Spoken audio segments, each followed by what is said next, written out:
Hello, this is Fear Dragon coming at you with another StarCraft 2 netcast. Today we have a Terran versus Zerg, and I'm just going to give you guys the lowdown on exactly what's up in this game, where I have the replay from, and all that good stuff. But right before I do that, let's go ahead and introduce the players.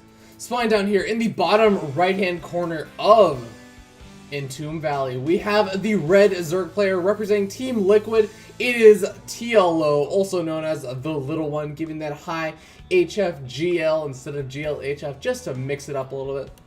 And yeah, he's a very strong and creative player, and we're really interested to see how he's going to end up playing this game out. But his opponent, spawning up in the top left-hand corner of Entombed Valley, in the cross-spawn position, is going to be the blue Terran player, uRanUs. That's right, it's not Uranus, it's not your anus, it's nothing like that. It's not uRanUs, it's uRanUs.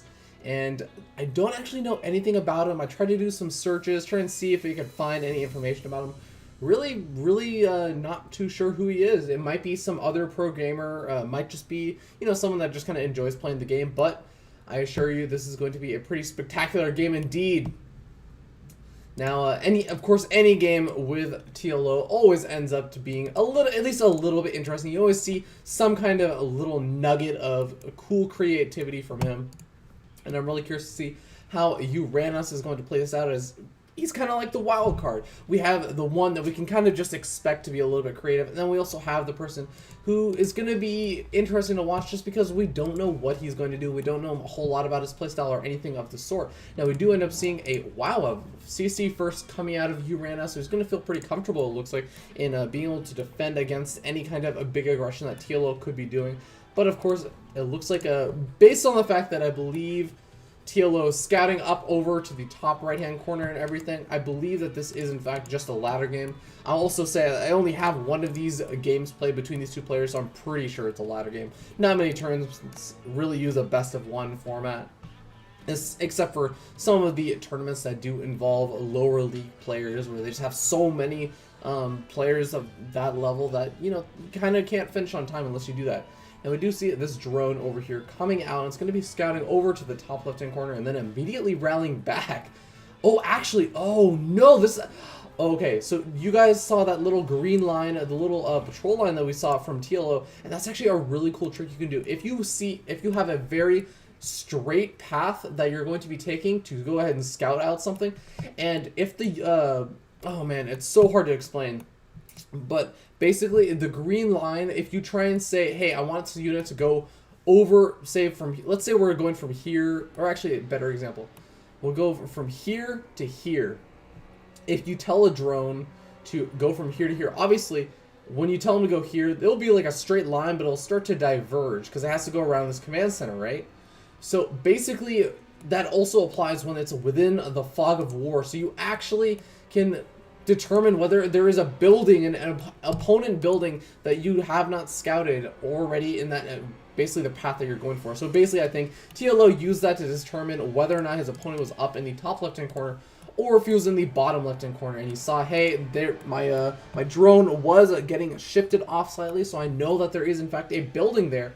And you can even see, has not scouted, but he knows his opponent is actually okay. Never mind. He scouted to the bottom left, and that's why he knows. I guess I'm completely overanalyzing it. It's a little thread on Team Liquid that we saw in the past. But in the meanwhile, let's go ahead and jump back into the actual game itself. We do see a pretty fast third coming out from TLO, so that's definitely going to allow him to be a little bit more economic. We see 2 gas guys coming out, and actually only up to 4 queens. So we have been seeing some of that 6 queen, 8 queen style play. Even I believe I casted a previous game with TLO where he went for a lot of queens, like 8 or 9 queens against Select. And it doesn't look like he's going to be doing anything like the sort. Just going to go ahead and take out these destructible rocks, stick with 4 queens, get a little bit of creep spread up, and we actually go ahead and take a look, and we do see a reactor Hellions. The first 2 Hellions are going to be popping in just a little bit. We also have a nice little bunker placement, and with these supply depots, could eventually complete this wall off. That's going to stop any kind of big Zergling run bys. Going to be also very effective for holding off any kind of big roach all-ins and all of that kind of stuff in the sort. Now, we do have these 2 Hellions making their way across the map. They're going to go ahead and roast one of these Zerglings. Ooh, nice control. Even making sure it doesn't even take a single hit of damage from that Zergling. And they're going to be able to do a nice job trying to do a little bit of shutting down of the creep spread, but it looks like, ooh, not actually opting to kill off any of these creep tumors over here. Like, it might be a little bit of a blunder in my opinion, but we do see the Hellions do get a very nice scout off. And one really quick note is that, of course, there is a Banshee on the way. This is a very, very, very common style to have right now, where you basically go for those Reactor Hellion Banshee plays as the opening for a Terran. And it's honestly like the most standard thing in the world right now. It's actually almost sickening how often you'll end up seeing it. You almost never see anything else of the sort. So it's really cool to see. When we do end up seeing players not doing that. Oh no, actually a big blunder from uRanUs actually getting supply blocked a little bit. That's going to delay these 2 extra Hellions. That would have actually allowed him. Oh, actually he does have 4 additional Hellions over here. Looks like they were able to do a little bit of Zergling roasting. Not really getting any. Oh, actually, no, I believe that was just a scouting worker or something of that sort, that nature. But we do end up seeing the Hellions kind of poking around, not really doing a whole lot. We can see only 4 units lost, 1 of them being a drone and 3 of them being Zerglings, I believe. So both these players are going to be looking to be in pretty good positions, none of them taking a whole lot of damage, none of them really being discouraged too much from what they want to do or anything of the sort.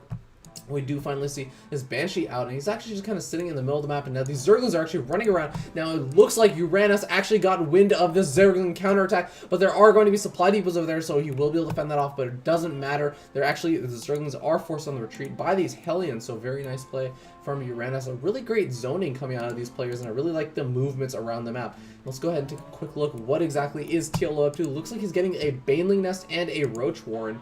So Roach Warren will be effective in dealing with any kind of Hellion run-bys. And the Baneling Nest is going to be useful for knocking down that big old wall over there. We're going to see what is uRanUs transferring into. It looks like he's going into a mech style of play. So it's going to be pure mech, guys. It's going to be really interesting to see. Now, I really like this play from him. Just taking out a lot of those creep tumors. I'm not sure how much I agree with having the Banshees cloaked immediately over here. Generally, you like to see them take a little bit of damage just to soak up a little bit of damage before you go into cloak. But we do end up seeing, oh my god, these Hellions are in such a nice position. They're going to be able to burn down these queens, burn down all of these Zerglings. I don't think the Zerglings are even going to be able to clean up these Hellions.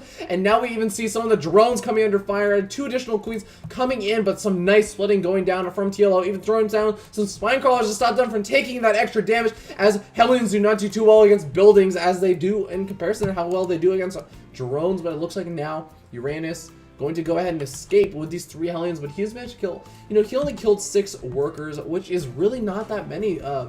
And I have to say, TLO did a pretty nice job with that defense, but he did end up losing quite a few of those Zerglings. He definitely produced a lot of Zerglings. So I think, honestly, it ended up kind of evening out. He ended up being forced to lose a lot of those Hellions in that big engagement, or I guess the big harassment. But at the same time, he did manage to kill a lot of the Zerglings, so I think honestly kind of evened out. Now we do see even trying to shut down a little bit extra creep spread. Now let's go ahead and take a look. It looks like he finally does have those 2 tech labs done and is now producing Thors, so it's going to be a very, very mech style play. He's getting that 3rd up as well. In the meanwhile, we do see, oh my god, Overlords coming out, and it looks like they don't have Ventral Sacks or anything. This, oh no, this might actually be a mist rally or something. I'm really curious. Or, oh no, is TLO actually going to use this to spread creep? I'm really curious to see what he's going to be planning to do with this, as he has even 4 Overlords over there, has a couple of Zerglings running around over to the top side.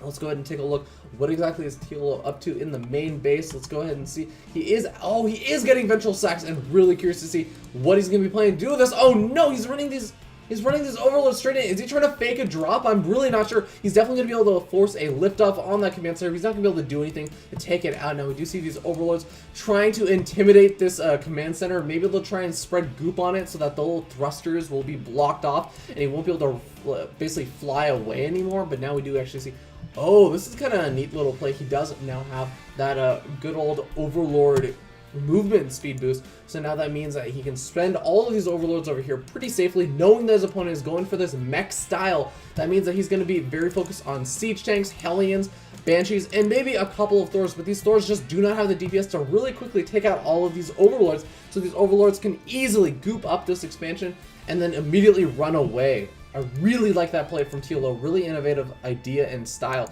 And we actually even see this, wow, that expansion also a little bit gooped up, even though he's going to try and go ahead and land it over there. Now we do see floating barracks moving around, a 4th expansion already taken up. We see Infestation Pit and a Spire coming out of TLO. And oh my god, I am really afraid for uRanUs, as it's going to be very difficult. And oh my god, even getting the Overlord pickup, but this Overlord with a lot of the Zerglings could end up going down. That actually would be a kind of annoying blunder, or a loss, I guess. Not really a blunder, but we do end up seeing, oh no, this is actually a blunder right over here. The Roaches miss rally going in and gonna actually end up getting taken out without actually being able to kill off anything. So that is a bit of a blunder. Not too bad of a loss though. TLO doing a good job, but I know he does not really want to keep those Roaches as he transitions into the late game, as he finishes up that Spire and that Infestation Pit, and actually attacks straight up to that hive. So you could have Broodlords coming out very, very soon, and I'm really curious to see what he's going to be planning, as this Terran really having this third expansion delayed. Oh my god, with that creep spread. Oh man, that's so annoying. You just want to land that third. You tried to take this third over here, but realized it wasn't going to be safe. And now we even see, oh my god, actually an Overlord over here and an Overseer over here. Looks like they're going to be fended off by these missile turrets, as a kind of interesting decision from uRanUs, as he does not want to have to deal with those kind of Overlord drops into his main. So he's going to go ahead and just place missile turrets everywhere to try and soak up, or sorry, not soak up, to dish out, that's a better way of putting it, dish out a bunch of damage to those Overlord drops. Now we do actually see a little Overlord drop of 4 Roaches. I like this play, as again, you don't want those Roaches as you transition later and later into the game. So getting rid of them however you can, especially being able to drop them. Oh my god, if he had actually just gone ahead and dropped those Roaches straight onto those SCVs, those Siege Tanks would have just rained down hell, and he would have been able to take out quite a few SCVs. But it doesn't look like that's going to be the case. But no, wow, 73 CVs. That's actually quite a few for a Terran player. And actually, wow, nice zoning over here. This Viking's actually going to be able to pick off these. Oh no, doesn't actually get the one of the Banelings in it, even though it's very low on health. And actually, we see some Baneling drops going in to the natural expansion. Even the Siege Tanks helping out a little bit, but it doesn't look like they managed to do too much damage. And now they're a little bit concerned and not really sure where the heck to go at this point, as we do see the Overlords now finally retreating. But it looks like not a whole lot of damage was done. Pretty good initial Baneling hits. I believe he managed to kill about 6 or so workers, but considering how the fact that his main expansion is starting to get mined out, his third expansion is already at full mining capacity, and this national expansion is already getting mined out, I don't think that SCVs is really the limiting factor for uRanUs. It's really just more he doesn't have enough expansions. And meanwhile, we do see TLO over at 86 drones, and with that Greater Spire coming in, already has the Infestation Pit, researching Neural Parasite. Ooh, that could be very, very interesting. Already has that Pathogen Glands upgrade that does allow him to start those infestors off with a little bit more energy than usual. And wow, he's just gooping up the map, both with creep spread and with expansions. And oh, it looks like the Terran player wants to go ahead and take this expansion. He will be able to fend off all of these little Roaches over here with this very scary mech ball. Now he has to be very careful, as one of the worst things about mech is that if you get caught out of position just once, you can just completely instantly lose the game right there. So that's going to be something that uRanUs is going to have to be very careful of, as if he gets caught on siege just once against TLO's army, or if he gets caught in a bad position where the Overlords are able to just freely drop all those Zerglings and Banelings and Roaches right on top of those Siege Tanks, oh man, it could just spell disaster for the Terran player. Now we do end up seeing a couple Corruptors coming out as that Greater Spire is finished up, so now you can go ahead and start morphing in some of those Broodlords. But the one thing that uRanUs does have is he has a couple of these Thors that's going to be very useful, taking out and doing some damage to those Corruptors, and he also had 1 or 2 Vikings. I know, yes, wow, he actually has 2 starports with reactors already producing those their Vikings, so he's going to have a huge influx of Vikings in just a little bit. Let's go ahead and take a look at the upgrade count though for this mech army. We can see 2-2 already finished up for the ground army, and for the air army we actually don't see any upgrades quite yet. But still, 2-2 for the ground army is going to be very, very effective for cleaning up all those Zerglings and Banelings, and even the Infestors if they are caught a little bit out of position. And meanwhile, we see that TLO's missile attack is going to be still just sitting at 1, but the Carapace upgrade, as very, very universal, except for the flying units, is going to be sitting at +2, so that's going to be definitely very helpful in negating some of that big old damage that mech ball will end up doing. Now we do see a planetary fortress sitting over at that 4th expansion. That's going to be a nice little defensive measure, as it looks like TLO might I think he's going to be the one that's going to end up putting on the big pressure, as we do see actually, wow, a nice little play from uRanUs. These Hellions are basically just minerals. He's already building up a huge bank, so we might as well get rid of them by doing some nice little harassment, even taking out a couple of these Zerglings, maybe trying to take out a couple of these creatures I would like, but doesn't look like we're going to be seeing that. Now these Infestors going to go ahead and move in. Now you might actually not expect it. Ooh, nice fungal growth over there, but Infestors are not actually light units, I believe. They are in fact armored, so the Hellions with Blue Flame don't do any kind of extra damage over there. And now actually, whoa, we do see some roaches kind of going in, seeing how much damage they can do. Let's go ahead and take a look. How much damage did they end up doing? Doesn't look like they ended up doing too much, but still, once again, you want to get rid of that supplies. He's getting very close to max. Now, both these players just playing such a macro-heavy game, but look at this. Creep is literally on the Terran's front door. These, oh my god, these missile turrets. I actually think some of these missile turrets are being placed here not just for the counter or the threat of air aggression. It's actually to help take out creep tumors, to stop them from being able to instantly just come in and, you know, goop up right in front of the main, and so they give a little bit of detection so the units can easily take those out. Now we do see a couple of scans going down. That's going to give them a good idea of, okay, am I about to be attacked? Because I know that there are a couple of Zerglings moving around, and we do even see these destructible rocks getting knocked down. That's going to make it very easy for him to potentially stop this expansion from being taken, but we do actually see that's not the expansion that the Terran player wants to take. It's going to be this one over here. But yeah, wow, this game is turning out to be such a big macro game, as we see that I want to say that the map is being divided in half, but it's more like the map is being divided in 4/5 TLO and 1/5, maybe 2/5 over for our local Terran player. But we do see quite a few of these Broodlords morphing. What are the upgrades? They are sitting at 2/1, so that's going to be pretty good. We even see +2 flyer attacks on the way, as well as +3 carapace. So definitely pumping out those upgrades, even queuing them up. So it looks like TLO might just at least wait around for some more of those additional air upgrades before he decides to go in. And in the meanwhile, we see Terran player sitting out on max. He has a huge bank of minerals, so that's going to be very, very useful. He's probably going to want to start plopping down additional production facilities. As we can see, he's still kind of just sitting on a couple of these. He does have a few more factories kind of split across the map. And we do actually see there's a throwing down of a lot of those command centers. It's going to allow him to build a lot of orbital commands, and those orbital commands are so good for getting those mules out. And once you have mules, that means that you can start to sacrifice some of your SCVs in favor of those mules. And once you have less SCVs, that means you have more supply to take up with your army. Your giant death ball becomes even more fierce, and that is very, very scary to deal with, especially as a Zerg player. As you know, you kind of want to just remax and go and remax and go. But if this giant, very cost-effective Terran ball is just like unable to be dealt with, is my sound on? Oh, there's the sound. Oh my god, we actually see some Nidus Worms coming up. That actually could be scaring the hell out of the Terran player. It looks like, no, he's just kind of chilling over here. He's like not really freaking out. He's just kind of like dancing around, doing his normal stuff. But we do actually end up seeing the Nidus Worms popping out up around the map, and we're really cool to see. It looks like, oh my god, TLO could do some really cool stuff with this. He's going to have some great flanking positions available. Now let's go ahead and take a look at his army composition. Oh, wait, his army composition is basically 10 Broodlords, 11 Infestors, and 14 Corruptors. That, and like 12 Zerglings is not really a big deal, as most of them are just being used to really knock down destructible rocks. But the Infestors are definitely going to be able to do some nice harassment over here. I like this kind of play, using these Infestors and the Overlord drop to actually get behind the mineral line, do a little bit of damage, getting some of those fungals and knocking out these refineries. It's going to slow down a little bit of the gas mining. But honestly, with both these players, once again, building up those huge banks, I'm not sure exactly how necessary this really is. Yeah, I'm really curious to see how TLO is going to try and break this giant ball. And oh my god, we see this is way more than 200 supply of Overlords. I think that, oh my god, TLO might actually be going for some kind of crazy play where he tries to block his Broodlords over with the Overlords. And I'm really curious to see how he's going to end up playing this out. And at the same time, if the Terran player is going to be prepared, we can see a lot of his siege tanks are unsieged, and we actually even see, doesn't look like he actually made all of those orbital commands, just sticking with planetary fortresses. We can even see his SCV count still pretty high, up at 67, and I'm really curious to see, oh, TLO, pulling out all of the stops, actually using the drones to make spine crawlers and then canceling them.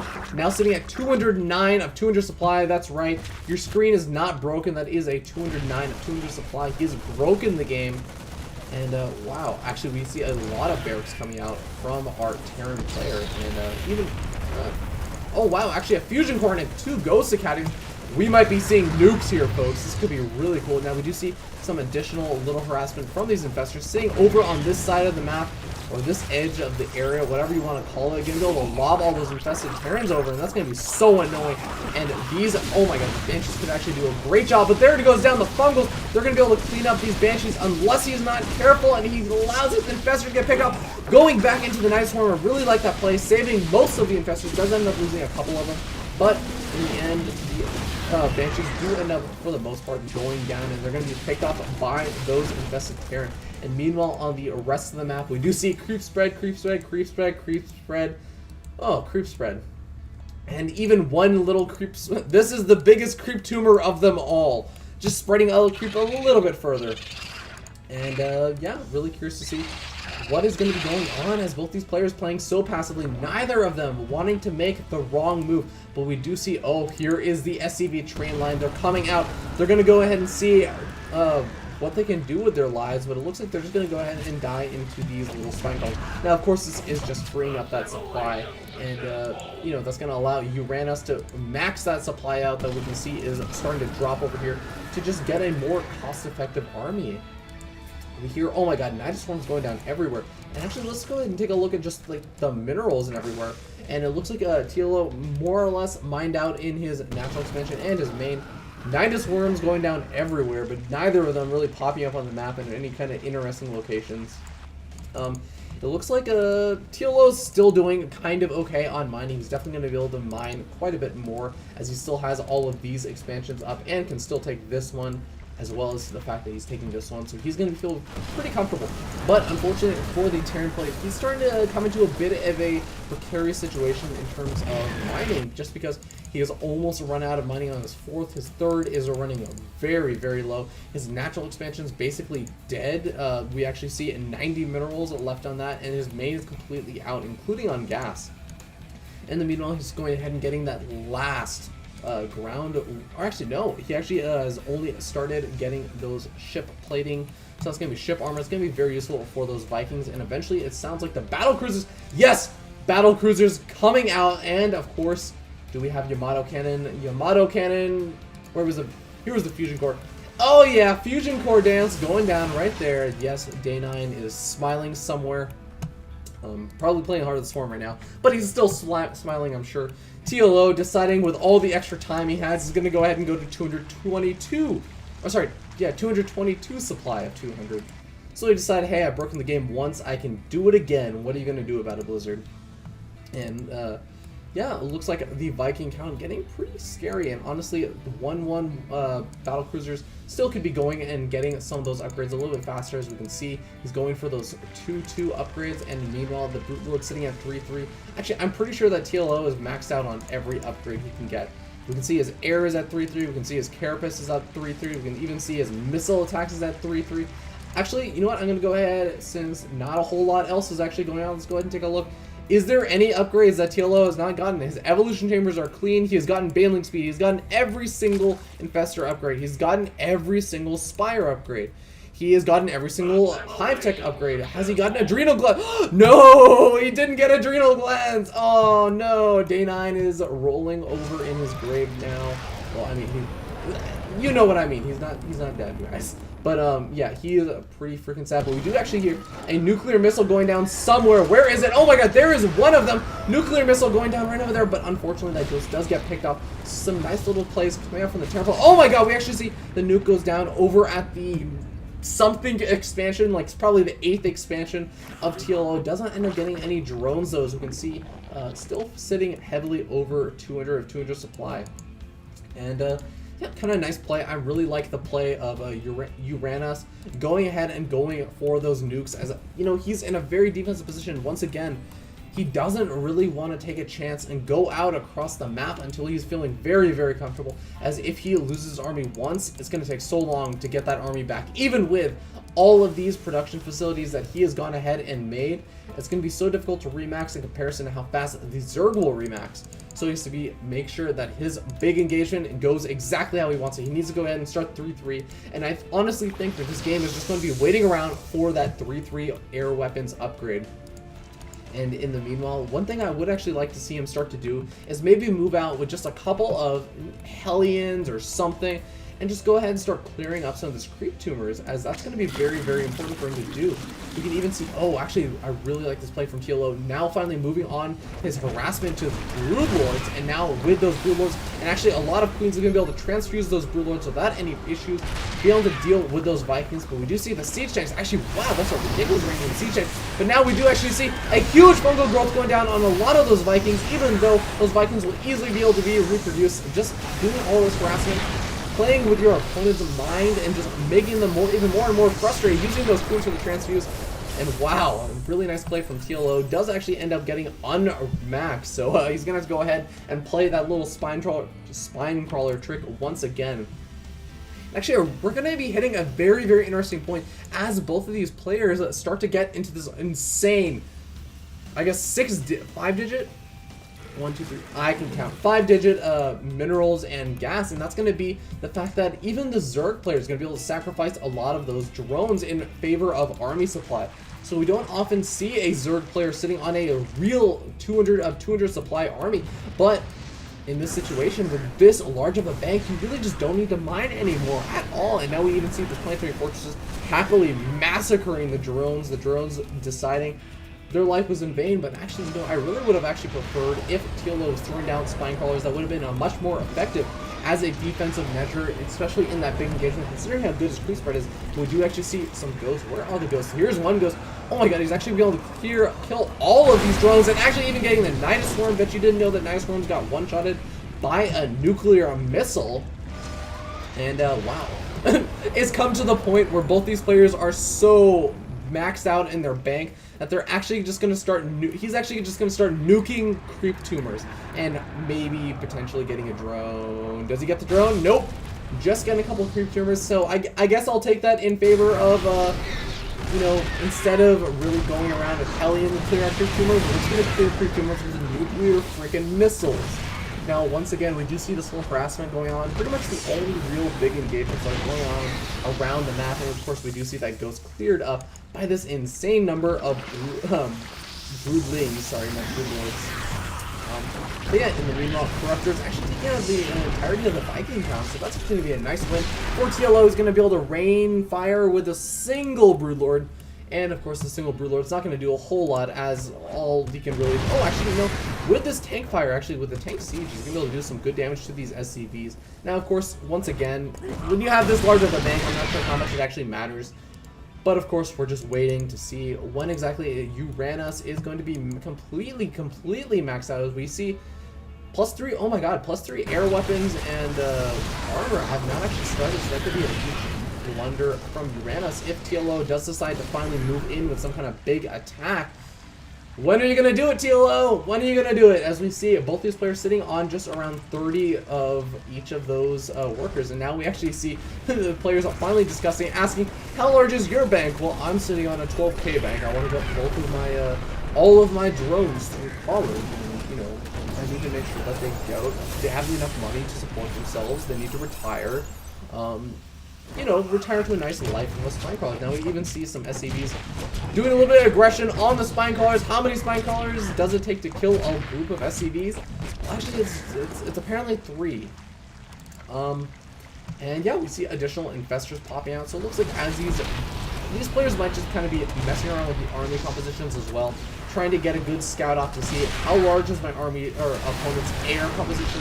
For example, if the Terran player decides to overproduce these Vikings, TLO can just go ahead and opt more for the infestors, and just landing a couple of really key and good fungal growths on these Terran Vikings could basically spell the end of uRanUs' ability to defend against any kind of Broodlord aggression. But at the same time, actually, wait, does TLO have an Ultralisk Den? Oh my god. Okay, yeah. We do see the Ultralisk Cavern over here. Don't see any Ultralisk actually out on the map, but he is capable of making them. And I think that would be a nice little way that, you know, TLO can get an advantage in the big engagement. We did actually hear a nuke going down somewhere. Okay, it's probably landed by now. Unfortunately. Oh, we hear another one. Oh man, I really wish that there was like a little ping or something. We do actually see it's down over here, this little ghost. Actually sitting at 18. He's definitely going to be boosted up to 19 as he kills at least one of these drones. Ends up getting 25 kills because I guess building's fun as well. There's one little Hydralisk is like, what's going on? I don't know. Of course, we actually end up seeing, wow, there's quite a few of those Ravens, and actually one of the Ravens gets into a parasite, and oh my god, he actually launched 100 Seeker missiles down on the enemy Raven Cloud, but we actually see a lot of 100 Seeker missiles going down on the Broodlords. It looks like this could be the big engagement we're looking for, folks, as we now see the Fungal Growths going down on the Viking Cloud, but the Viking Cloud has cleared up all of the Broodlords, with the Hydralisk coming in, and now they're going to be able to reign supreme against these giant Viking Bolts, and now we see the Viking Bolts starting to remax with the Battlecruisers being very, very effective against the Terran, or sorry, the Zerg army, and wow, that was a really fast engagement. I don't even know everything that just happened there, but it looks like the Terran player actually came out a bit ahead, sitting with only the +2/+2 upgrades. Oh man, that's so painful to see this late in the game. 42 minutes in, he's sitting on +2/+2. Come on, man. Shape up. But it doesn't look like it's going to matter. These +3/+3 Thors are just going to decimate whatever TLO has to offer. But of course, TLO able to remax. We can see 25 Infestors being made. So 25 Infestors, how many neural parasites does it take to take out this Terran army? I don't even know. I think there's going to be enough neural parasites for every single unit. But it's going to be a matter of whether or not he can actually even get those neural parasites up, if he's going to be going for just the regular old fungal growths and trying to clear up that Viking Cloud with the fungal growths, and while he gets those Broodlords out. I'm really curious to see how TLO is going to try and deal with this army, as the army, of course, is also remaxing. The Ravens are being reproduced, so those 100 Seeker missiles that we saw devastate TLO's Corruptor Cloud as well as his Broodlord Cloud basically are going to be back, and he's going to have some kind of answer for it. And we actually see a couple of Corruptors, actually getting misrallying a little bit, it looks like.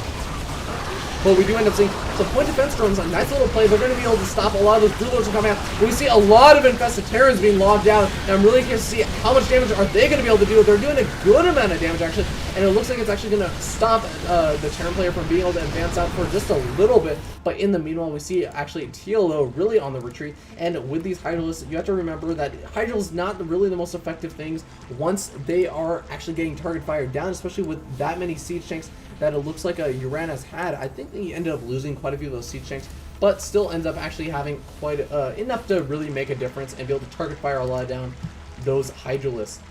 And the Hydralisks are really acting like glass cannons, only have 80 health, so I'm not really sure how much I agree with this unit choice from TLO, but, you know, TLO definitely a much more innovative player than me, so we're going to have to see if he can make some kind of magic happen in that next engagement.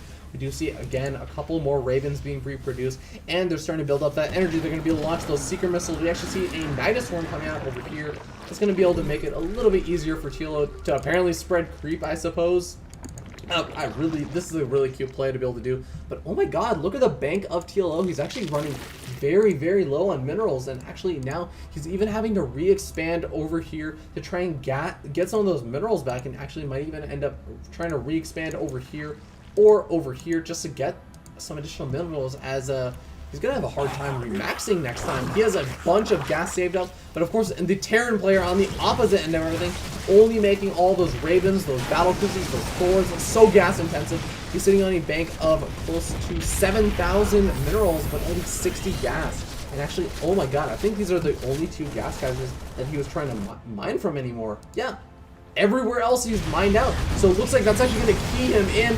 Losing those 2 gas geysers, meaning he's not going to be able to reproduce anything that he wants to remake on, and he's going to go ahead and move out across the map. Going to go ahead and slowly start to take out a lot of TLO's expansions. Now, one thing that TLO has to be very, very careful of is if the Terran player just decides to push straight into the main base of his opponent, well then, that can actually be very problematic, as he'll end up losing a lot of those. But Tech is going to have a very difficult time actually being able to do any kind of remaxing kind of thing. Now we do end up seeing a lot of the army of TLO is positioned down here. This could be the big engagement. We see a couple of fungal growths, really big fungal growths coming in. The Corruptors trying to get a flanking position. The Seeker missiles going down. I don't actually know where they actually end up blowing up, but we do see actually the Infestors trying to maybe get some additional fungal growths, getting some good ones, and now the Battlecruisers are getting focus fire down by a lot of the Corruptors. It looks like the Viking Cloud is more or less gone. I think that TLO is actually going to come out a little bit ahead in this, but no, the Thors being very, very decisive in this engagement, actually taking out a huge number of those Corruptors, and even though all the Battlecruisers are now gone, we actually see the Corruptor count is still remaining, and that can actually come back to haunt TLO quite a bit, as we can even see he just does not have the bank anymore to reproduce the giant army he wants to. He's making 1 Ultralisk, 3 Broodlords, and a couple of Infestors, but I'm not sure if it's going to be enough, as this army is still very scary from the Terran player. And you have to remember, even though he's still sitting with next to no gas, he still has a huge number of minerals. That means he can throw down a lot of barracks, whereas if you're blocked by the actual minerals, it's a lot harder to actually do anything with, or to reproduce units with that, because everything requires minerals. But Terran can still reproduce Marines, he can still basically remax on that. And now we see these siege tanks sieged up, doing a good bit of damage, and now we're finally seeing a lot of those creep timbers finally being taken out. Wow, that's a lot of overlords. I really would have liked to have seen TLO maybe done something really cool with those overlords. We actually see some, oh my god, some neural parasites on those Thors, being able to do even additional damage to those other remaining Thors. That's going to be really, really effective. Oh, you don't want to lose those Corruptors, even though, you know, the Corruptor's not really going to be too helpful right now. They can still be useful for throwing down that corruption on your opponent's army. For the next time, if he remaxes and gets that big army back up. Now, what I would really actually like to see is all of these overlords trying to protect those couple of broodlords, maybe even using them for a little bit of pick up and drop micro. But we're going to have to wait and see, as we do actually see, oh my god, this is a really brilliant play from uRanUs. Hellions also actually even better than Marines, honestly, for this kind of big engagement. They're going to be very, very effective in the fact that, you know, they only cost minerals, and he can basically produce another 4K worth of Hellions, 4K minerals worth of Hellions. That is a lot of Hellions.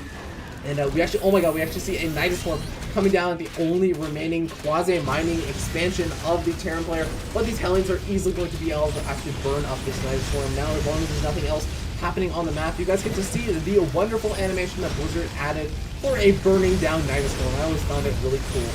Ah, that's so painful. I'd hate to be a unit stuck inside of a burning down Nidus Swarm. You're just you're in this dimensional underground warp thingy, and suddenly it just catches on fire and you're just burning alive. Oh god, that sounds miserable. But now we see some nice map control coming out from TLO with these overlords. They're going to position these around, maybe do a little bit of harassment with the overlords are just kind of chilling over there, and we actually see some real harassment coming down. The typical 6 Hellion harassment at the 51 and 25 second mark. Yeah, so it looks like the Terran player is going to be going for that. And the meanwhile, just kind of go ahead and clear up some of these remaining things. And we do actually see a couple of these Zerglings actually burrowed over here. So I could do a little bit of harassment later on if the Terran player decides to start re-expanding. Now we should see some Balins dropping in. Oh my god, actually getting quite a few of those Hellions, so pretty cost effective over there. But at the same time, it's kind of iffy, I guess, that TLO does have quite a bit of gas left over. Now we actually see some of those Zerglings unburrowing and actually going to be able to take out that fusion core. That's going to be very annoying. Oh my god, actually, that's going to actually halt. Well, I guess it doesn't actually matter too much, considering there was no more gas to actually even begin battlecruiser reproduction anyways. But yeah, and it looks like the Terran player moving around across the map once again. And what actually does TLO have? It looks like this is going to be at these 5 Broodlords, this number of Corruptors right over here, as well as this massive Overlord cloud. And, you know, he is still mining. I could actually grab these 2 gas geysers over here as well, as I think that would actually definitely benefit him. But honestly, oh man, I really wish that TLO had actually thrown down a lot of spine crawlers instead of just throwing away all of those drones. I think it could have been at least a little bit helpful to have additional spine crawlers. But that's the way it works out, and now we do see Ultras. Oh, actually some nice Hellion birds catching a lot of those Hellions. As, even though that bank is still pretty much, oh my god, that is so many mules. You see actually 5 mules coming out. They're going to easily be able to mine out this expansion very, very quickly. But the key thing, oh, actually we see all of the Overlords coming in, but there's nothing in them. It's a complete fake out. Or maybe just a miscontrol from TLO, as all of those Overlords are now heavily damaged and in a giant cluster. Not too sure what TLO is planning to do with that. maybe just trying to get a good idea of exactly how his opponent's army was positioned. But now we do end up seeing, with that gas mining, that's going to allow the Terran player to actually do some nice little repair micro. Oh my god, this game is so freaking long. We're hitting the 55-minute mark very, very soon. And oh man, I just can't wait for this big engagement. We actually see, oh my god, Ultralisk. Which Overlord is the Ultralisk in? And a really interesting decision from TLO, only using a couple of these Overlords when he actually has a massive cloud of Overlords. But it looks like the Corruption is going to come in and try and do whatever damage they can to the Battlecruiser, but it doesn't look like they're actually going to be able to do a whole lot. Now the Overlord's dropping the Ultralisk over in the mineral line. He's going to be target firing down that command center. If he can get that command center, it's not really going to do a whole lot, but now we see it looks like the Broodlord's coming in from a different angle. The Ultralisk doing a good amount of damage to those siege tanks, and now the SCV is trying to get in the way, trying to deal a lot of damage, or basically block those Ultralists from doing a whole lot. Now we see the Corruptors doing, casting that corruption over on those Thors. Now we even see Neuroparasite down on one of the Thors, and actually managed to take out one of those other Thors. And now, wow, the huge influx of Zerglings could actually be exactly what TLO needed to turn the tide of this battle. Now we do see the Thor is getting very, very low on health. This Thor is so close to dying. He has 27 kills, but I'm not sure if it's going to matter. Now with the Hellions actually coming in, it's going to be so effective against these Broodlords. But the Broodlords, there are still 4 of them, and they are only left to be killed by these Thors, and the Thors are going to have a very difficult time, because even though the Thors will be doing some good damage to them and have a good range, they're not going to be dealing a whole lot of damage very quickly. Now we do see the Hellions also trying to do as much damage to these Infestors as possible, and the Infestors actually getting taken out. They're just not fungal growthing enough or fast enough. They're not actually getting all of these Hellions, and that's going to be very, very problematic. I think we really need to at least do some kind of a burrow micro or something over there. But now we see the Broodlords directly engaging the Thors. Oh no, one Thor actually does get neuroparasited one last time. Oh my god, one of the Thors, there's only one Thor left, and they're both actually neuroparasited.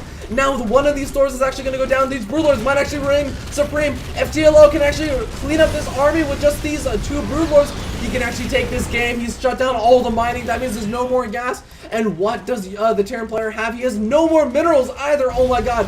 He has nothing that can shoot up anymore. And oh man, the Broodlords can easily outrange those turrets. Even the Zerglings coming in. It doesn't matter that there are planetary fortresses over there, because there are these 2 Broodlords, or sorry, 3 Broodlords, and they will eventually be able to clean up the entire Terran army.